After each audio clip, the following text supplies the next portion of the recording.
Arriving at Thiel in 2006, Dr. Ellen Lippert, Associate Professor of Art History, who currently serves as the chair of the Art Department, is no stranger to the Thiel Forum experience, having delivered a delightful presentation to a full Lutheran Heritage Room in February of 2013. Dr. Lippert has also published on her research in art. Today's presentation, titled Socialism, Storyville, and Signings, will treat us to the various projects she undertook as part of her fall 2013 sabbatical experience. I am proud to present my colleague, Dr. Lippert.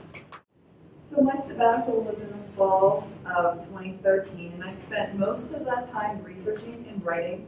The first thing that I did was actually get my book that I had published. I didn't spend any of my time writing on my sabbatical, writing on the book. Instead, it was finally published and sent to me, and I got to hold it in my hands, and it was one of the biggest thrills of my life to actually have this in my hand. And so as a means to promote it a little bit, I did some signings up here at the Ora O'Keeffe Museum of Art in Biloxi, Mississippi, which is the museum dedicated to George Orr, who is who I wrote the book on. And it is not George O'Keeffe. A lot of people think it's George O'Keeffe, but it's actually the name of the senator who helped raise some of the funds for the museum. And right here, this is when I did a book signing at Juniata College, which is where I got my bachelor's degree with my mentor, Dr. Karen Roselle. So that was quite a thrill, too. You can see the book is all around here, too. I gave a talk at the Carnegie Library in Pittsburgh, and I also did another signing and talk at the Fast Christian Bookstore in Mississippi, which is about a half-hour down the road from Biloxi. You'll notice up here at the Ora O'Keeffe Museum, those are actually pods that have been designed by Frank Gehry, who's done a lot of well-known public buildings. And his contours of the forms that he creates are very similar to the pottery that George makes. Okay, so after that, after I was, well, actually before I was working on these promotional areas, I was working on several research projects. The first was the completion of my article entitled Comrade Orr, Ideal Craftsman and American Socialists, which was published in the Journal of Modern Craft in July of 2014. And this article was about George Orr, who's known very much for his violently manipulated pots, his striking physical appearance. You can see back here, he's got this long mustache and this surprising appearance. And he was very brazen in his style of writing, very forthright in his demeanor, but very little is known about his life or his philosophy or any of his beliefs, to the extent that scholars speculate very heavily on the kinds of things that he was involved in, specifically relating to his politics. They love to think of him as this isolated and simple kind of backwater artist, and through my research I found that he was not that. He was very aware. He was very involved with social, political, and cultural events that were unfolding around him at the time. So relying on his own words and his own actions, the article I wrote explored his relationship to American socialism and the ideals of William Morris and the arts and crafts movement. The reason I was able to write this article was because of new evidence that I had discovered that linked Orr conclusively to the socialist movement. There had always been some kind of speculation that he was involved in some way with socialism. But on a hunch, I decided I would go look through the Appeal to Reason, which was a well-known, widely circulated socialist journal in the United States at the time, in the 19th century. And I found, I forget why, but I decided to hone in on the 1899 months, probably 1899 to 1901, 1902, something like that. I honed in on that time period, and I just got some microfiche, and I was just going through them here at Thiel's library.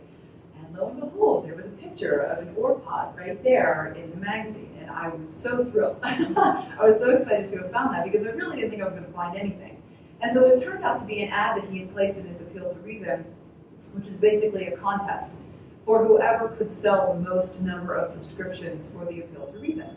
And the prize for the contest would be a pot designed and made by George Orr. So now we have George Orr, who's well known enough so that people actually want a pot from him, and he was associated with J.A. Wayland, who was the editor and the producer of this magazine, journal. And so this is the May base promised to whoever won the May contest, and the contest was so successful that they ran it again in June and July. And what was very interesting to me is that shortly thereafter, the great-grandson of J.T. Van Rensselaer, who was the winner of this vase, found this in the attic. So there's proof that that Giorgio actually made the vase that he designed. I have yet to find this vase. I don't know if it exists. I'm assuming that he made it, that somebody won it, and he made it, but I don't know where on earth it could be. This one ended up in New York, in upstate New York.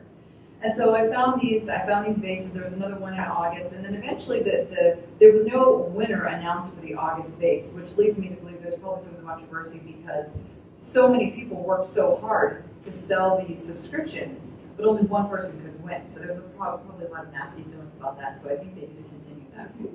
So this linked conclusively that Giorgio was involved with socialism. So based on that, I was able to publish this paper. But first I needed to do some research on what socialism was actually like in the United States when Orr was living, and found that socialism was a varied thread of conflicting ideas, but all of these ideals were united by this desire to counteract corruption and unfair distribution of wealth that had developed in the United States in the latter part of the 19th century. So Orr, rather than seizing on socialist politics, I conclude was actually drawn to the more compassionate factor that was inherent in socialism. He just sort of wanted people to be taken care of, which is the heart of socialism. So viewing Orr's works and his words and his behaviors in this way suggests a kind of kinship with the ideals of William Morris, who was a key leader in the arts and crafts movement, who believed that people needed to be more than mere cogs in an industrial machine, that they needed to feel satisfaction in their work. They needed to feel like they had accomplished something at the end of the day. And while many contemporary potteries to Orr claim to embrace these directives that Morris put forth, I was able to demonstrate that Orr, in his unique approach, was closest to leading this fulfilled life of the laborer that Morris insisted was the key to socialism's success. So Orr is kind of following some of these formulas on how to live the life of the socialist as well. And this is Orr in his studio. And these are all of his pots. Some 6,000 to 10,000 pots were found back in his death. He was very prolific. He made pots of all shapes and sizes. And you can see that he frames them with these wonderful proclamations, unequaled, unrivaled, undisputed, greatest art potter on the earth, right? He had the best personality. These are some close-ups of his pots as well. Orr's deformed and disfigured pottery then can be read as expressions of his spiritual and social philosophy. And their creation embodies the ideals of craftsmanship, also lays bare the idea of the conflicting duality of nature, that is, it is grotesque and beautiful at the same time. Orr's pottery and his working practices attest to his belief in the component of socialism, his component of socialism. I also completed a second article entitled Orr's Brothel Token Selling Storyville, which is currently looking for a publisher. This article focused on Orr's trinket wares, which are often deemed as lesser artistically. And in particular, I concentrated on his collection of 6 coins, which are frequently termed brothel tokens because of the shockingly vulgar messages that are inscribed on either side. So this one's actually kind of nice. It says, "I love you, dear," but this one here is "good for one screw." So I will let you read the rest, which are a little embarrassing to read out loud. Some of them are pretty vulgar. Despite their name of brothel token, there's really no evidence that these coins were ever used as actual currency in brothels. But in the article, I interpret that Orr's tokens were actually promotional wares designed to engage tourists while they were visiting New Orleans' famed Storyville district. And up here is Basin Street in Storyville. These are some of the more famous houses of ill repute shown on that street. Storyville was the nation's first experiment in legalized prostitution, and it lasted from 1898 until 1917. Storyville represented a post-Civil War Southern culture that was firmly entrenched in the distinct atmosphere of New Orleans. Between 1865 and 1920, New Orleans underwent a profound change caused by emancipation, Reconstruction, and a new post-slavery economy. So that rather than being a major slave market, the port of New Orleans was now a tourist destination where all varieties of temptation and misdeeds could be found. The allure of Storyville and its ultimate legacy was not simply that it was a site of legalized prostitution, but it embodied a particular brand of sexual freedom and experimentation that could be had there. Orr's outrageously crude tokens were part of his own astute marketing strategy. They appealed to the type of tourist who would be attracted to Storyville's unique enticements, and they were reminders, rather than useful currency, of wild abandon and forbidden experiences. These tokens were specifically designed to engage the keenest desires of Storyville's patrons, which Orr knew well, having lived and worked in New Orleans. They reveal Orr to be a savvy marketing genius who was fully enmeshed within the culture of the time. My final sabbatical project focused on the fact that Orr's works have been collected by some of the biggest names in American art, most notably Andy Warhol and Jasper Johns. This is a subject that has interested me since the beginning of my involvement with Orr. During my sabbatical, I intended to research and write about Orr's collectors and sort of explore what compelled them to purchase these pieces by Orr. This is still a work in progress. However, I was able to contact the notoriously elusive Jasper Johns, thanks to the help of our own librarian, Alan Morrill. Thank you very much.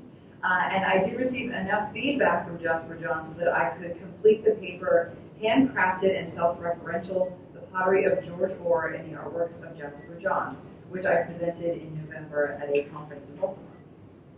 This paper focuses on John's collection of Orr pottery and how they are utilized in his works, Racing Clouds, Ventriloquist, and some of his occupants from his Season series, which I'll show you in just a second. Johns captivated the 1950s art world with his paintings of targets and flags, which were known largely for their emotional detachment, for their easily recognizable imagery, and for their absence of any kind of self-reference. He wanted to remove himself from his artworks completely. Yet his painting Racing Fox, right here, and you can see over here, this is a print from Barnett Newman. This is a photograph of Leo Castelli, who gave Jasper Johns his first show. And these are some pots by George Orr, right here. And this is his bathtub, so it's the perspective of Johns actually sitting in his bathtub looking at a wall. This is John's Ventriloquist, and here we have the same print from Barnett Newman, a couple of his own reproductions of his flag paintings. Right along here you can see the silhouette of Moby Dick, which is from one of the editions released around that time. And these are also some more Orr pots right along here. And you can again see he's in his bathtub. And these are some of the prints from his Season series. And so here's some more pots. Here's some right here, and down here are some more. So to me that was very interesting because all of a sudden this guy who didn't like to put anything that referred to himself at all had decided to set these works in his home and include these pots that he owned, these George Orr pots that he owned. So I thought this was very interesting. So I believe that Johns identified with Orr both as an artist and as the embodiment of American, and this is rooted in the personal understanding of Orr's ruralized and southern origins. Johns himself was from the small farming town of Allendale, South Carolina, and was educated there and at the University of South Carolina. Both Johns and Orr emphasize the unique, handcrafted thingness of their work, and they share a southern culture, and they both have cultivated distinctive personas. The parallels between these two artists, seemingly recognized and acknowledged by Johns himself, is a topic that is yet to really be explored. So my goal is to eventually turn this paper into an article as well. So to conclude, my sabbatical was a very exciting, fulfilling, and stimulating experience, and I returned to the classroom refreshed and enthusiastic about art history. Thank you very much.